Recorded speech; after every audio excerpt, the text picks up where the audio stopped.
Hello friends வணக்கம். Last வீடியோவில் வந்து பார்த்தீங்கன்னா, நம்ம வெண்டையோட பூச்சி மற்றும் நோய் மேலாண்மை சொல்லி நம்ம அதில் ஒரு 5 வீடியோ போட்டிருந்தோம். ஒரு நோய்க்கு என்ன மாரி மருந்து, என்னென்ன பூச்சி தாக்கங்கள் அப்படின்னு சொல்லியிருந்தோம். அதை பார்த்துருந்தா நிறைய பேர் வந்து கமெண்ட் பண்ணியிருந்தீங்க. இதை மாதிரியான கத்திரிக்குமே வந்து இது மாதிரியான பூச்சி தாக்கங்கள், அதுக்கான மருந்துகள் வந்து வீடியோ போடுங்க அப்படின்னு சொல்கிற மாதிரி கமெண்ட்ஸ் கொடுத்துருந்தீங்க. அதை சார்ந்து இப்போ வந்து பார்த்தீங்கன்னா, கத்திரி பூச்சி அதாவது வந்து கத்திரியில் தாக்கக்கூடிய பூச்சி மற்றும் அதற்கான மருந்துகள் தொடர்ந்து நம்ம வீடியோ வந்து கம்ப்ளீட்டாக போட போகிறோம்.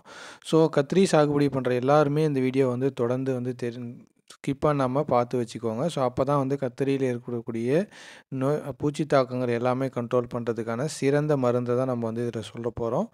வீடியோவை ஸ்கிப் பண்ணாமல் ஃபுல்லாகவே பாருங்கள். நீங்கள் பார்க்க போகிற ஒவ்வொரு வீடியோவுமே உங்களுக்கு கத்திரியில் வரக்கூடிய எல்லா பிரச்சனையுமே சரி பண்ணக்கூடிய மருந்துகளை தான் நம்ம சொல்கிறோம். ஃபஸ்ட்டு வந்து பார்த்திங்கன்னா, நம்ம கத்திரி நடவு செஞ்ச ஒரு 20 நாளுக்குள்ளேயே பார்த்திங்கன்னா, முதல்ல வரக்கூடிய பிரச்சனைன்னு பார்த்தீங்கன்னா, அந்த புள்ளி வண்டுன்னு சொல்லக்கூடியது. இந்த வீடியோவில் சொல்லக்கூடிய அந்த இலை வந்து சல்லாடை மாதிரி ஆகும். இதை மாதிரி தான் இருக்கும். இந்த மாதிரியான பிரச்சனைக்கு நம்ம என்ன மாதிரியான மருந்துகளை வந்து பயன்படுத்தலாம் அப்படின்னு கேட்டிங்கன்னா, எல்லாமே இது வந்து லோ காஸ்ட், குறைந்த செலவில் இருக்கக்கூடிய மருந்து தான் நம்ம வந்து இதில் சொல்ல போகிறோம்.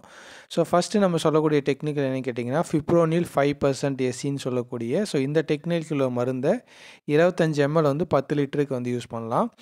நெக்ஸ்ட்டு வந்து பார்த்திங்கன்னா, குளோரிபைபாஸ் 50% ப்ளஸ் சைப்பர்மெத்தின் 5% ஈசின்னு சொல்லக்கூடிய இந்த மருந்தை வந்து 25 mlக்கு 10 லிட்டருக்கு 25 ml. இந்த டெக்னிக்கலுக்குடைய மருந்தை யூஸ் பண்ணலாம். நெக்ஸ்ட் வந்து பார்த்திங்கன்னா, ப்ரஃப்னாஃபாக்ஸ் 40% ப்ளஸ் சைப்பர்மெத்தின் 4% ஈசின்னு சொல்லக்கூடிய இந்த மருந்துமே வந்து பயன்படுத்தலாம். 10 லிட்டருக்கு 25 ml.